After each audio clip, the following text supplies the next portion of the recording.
خوب شد که زن به دولت یار شد. مملکت از دست زن گلزار شد. با تمنا و آرزوهای نیک تمنای آن را دارم که بگذار در جامعه ما، در دولت ما، در روی جهان هیچگاه زوراوری نباشد.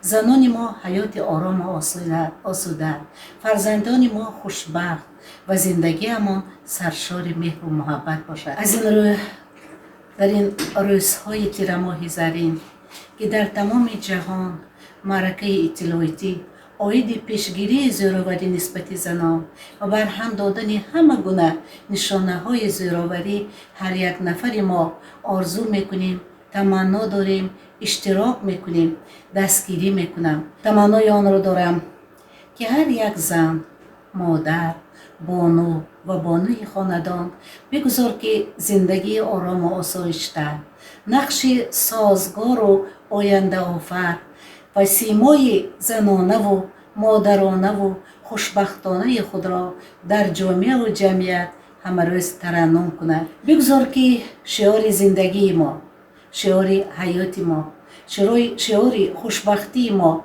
آن بیت ها و شاه اثرهای بزرگان ما باشد که گفتند بر زن ستم مکن که بیار شوی، بسیار طلب مکن با کمزار شوی.